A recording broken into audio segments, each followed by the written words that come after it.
बुधवारी 4 तारखेला मिरजेतील मिरज पंढरपूर रोडवर आपण पाहू शकता भारतीय जनता पार्टी आणि जनस्वराज्य युवा शक्तीच्या वतीने या ठिकाणी दहीहंडी आयोजित केलेले आहे। या ठिकाणी संपूर्ण दहीहंडीची तयारी हे कार्यकर्ते मोठ्या जोशामध्ये करत आहेत। एकंदरीत पाहिलं तर 4 तारखेला संपूर्ण जिल्ह्यामध्ये मानाची समजली जाणारी जी मिरजेतील दहीहंडी आहे त्या दहीहंडीचे सर्व आयोजक आपल्यासोबत आहेत। आपण जाणून घेऊया त्यांच्याशी।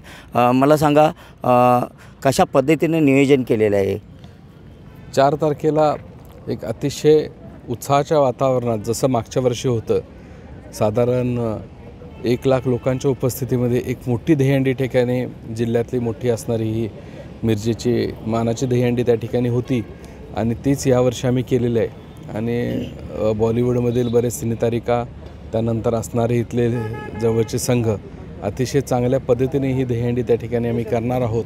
आणि सध्या आमच्या ह्या जे दहीहंडीची तयारी आहे ही सध्या उत्साहामध्ये चालू असल्यामुळे कार्यकर्त्यांना पावसाचं वातावरण पाहता अतिशय चांगल्या पद्धतीने त्या ठिकाणी केले। त्याचबरोबर महिला वर्गासाठी बसण्याची एक स्वतंत्र गॅलरी व्यवस्था मी त्या ठिकाणी केलेली आहे। आणि ही दहीहंडी अतिशय उत्साहाच्या वातावरणामध्ये त्या ठिकाणी 4 तारखेला या ग्राउंडवरती संध्याकाळी होणार आहे असा आणि सगळ्या मोठ्या संख्येने उपस्थित असा विश्वास आम्हाला यावर्षी वाटतो। हे होते जनस्वराज्य पक्षाचे प्रदेशाध्यक्ष समित कदम। आपल्यासोबत भारतीय जनता पार्टीचे मिरजेचे नेते आहेत, मोहन वनखंडे आयोजक आहेत ते। मला सांगा कशा पद्धतीने तुम्ही 4 तारखेला संपूर्ण दहीहंडीचं नियोजन केलेलं आहे आणि हे दुसरं वर्ष आहे? हे दुसरं वर्ष 4 सप्टेंबरला बुधवारी संध्याकाळी 5 वाजता रुद्र पशुपती मैदान सिव्हिल हॉस्पिटलसमोर इथं आम्ही आयोजित केलेली आहे। खरं तर हे दुसरं वर्ष, पहिल्याच वर्षी एवढा मोठा प्रतिसाद दिल्यानंतर आम्हा सर्व कार्यकर्त्यांना मोठा उत्साह आणि बळ आलेलं आहे। आणि मिरजमध्ये पश्चिम महाराष्ट्रातली मोठी दहीहंडी म्हणून आम्ही घोषित केल्याप्रमाणे गेल्या वर्षी लाखोचा जनसागर इथं आलेला होता। यावर्षी तेवढ्याच प्रमाणामध्ये इथं मिरजमध्ये लोक येणार असल्यामुळे आम्ही मोठ्या प्रमाणात तयारी करतो आहे। माझे सहकारी मित्र समीरदादा कदम आणि आमचे भारतीय जनता पार्टीचे सर्व पदाधिकारी यामध्ये राबत आहेत। खरं तर यामध्ये असणारे मराठी चित्रसृष्टीतील ज्या आघाडीच्या सिनेतारिका आहेत, अमृताजी खानविलकर आणि हिंदी चित्रसृष्टीतील असणाऱ्या डी.जी. शाह, त्याचबरोबर मराठी मालिकेतील काही कलाकार आणि बाल कलाकार, जो आमच्या पप्पानी गणपती आणला नावा ज्यानं फेम केला असाही केंद्र नावाचा छोटा बाल कलाकार येतो आहे। जेणेकरून इथं असणारी लाईटची व्यवस्था, DJ साऊंड सिस्टीम, आताशबाजी आणि हे महिलांसाठी स्वतंत्र व्यवस्था, या सगळ्या नियोजनामुळं ह्या मिरजमध्ये पश्चिम महाराष्ट्रामध्ये ही सगळ्यात मोठी दहीहंडी आम्ही जसे म्हणतो तशी गेल्या वर्षी साजरी झाली, त्याहीपेक्षा मोठी यावर्षी दहीहंडी इथं उत्साहात संपन्न होईल अशी आम्हाला आशा आहे। किती बक्षीस आहेत आणि किती संघ आहेत काय? याच्यामध्ये आम्ही जे संघ आहेत हे निमंत्रित केलेले आहेत। जो प्रथम क्रमांक दहीहंडी फोडणार आहे त्याला 1,55,999 रुपयेचं हे बक्षीस आमचे नेते, जनस्वराज्य पक्षाचे संस्थापक माननीय आमदार डॉक्टर विनयजी कोरे साहेब यांच्या हस्ते आम्ही देणार आहोत। नक्कीच आपण पाहू शकता हे आहेत समितदादा कदम आणि हे आहेत मोहनदादा वनखंडे। यांच्या खांद्याला खांदा लावून भारतीय जनता पार्टीचे युवा नेते सागर वनखंडे गेले 2 दिवस झालं या मिरज दहीहंडीची संपूर्ण तयारीचे नियोजनाची तयारी हे करत आहेत। कशा पद्धतीने तुम्ही हे संपूर्ण नियोजन करायला आहे?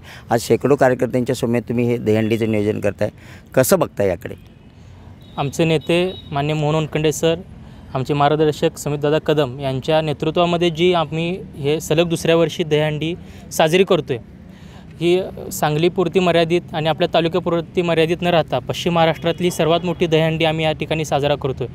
आपल्या खरं तर दादा सरांच्या माध्यमातून आपल्या पुण्या मुंबईला जे इव्हेंट व्हायचे ते आपला भाग त्यापासून वंचित राहायचा, त्यामुळं दादांमुळं आणि सरांमुळं आपल्या मिरजकरांना आणि सांगली जिल्ह्यांना ही वेगळी पर्वणी या माध्यमातून झालेली आहे। तसेच आमचा युवकांचा व आमच्या सर्व टीमचा जास्तीत जास्त युवकांपर्यंत पोहोचून त्यांचा सहभाग करून घेण्याचं या ठिकाणी आम्ही मानस केलेला आहे।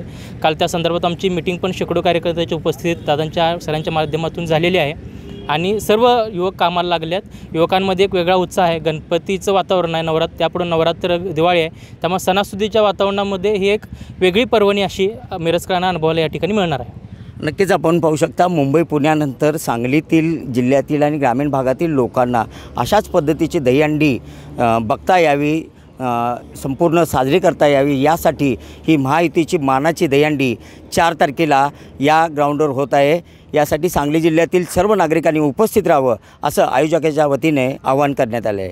कॅमेरामन सुजितसोबत मी शंकर देवकुळे, TV9 मराठी, सांगली।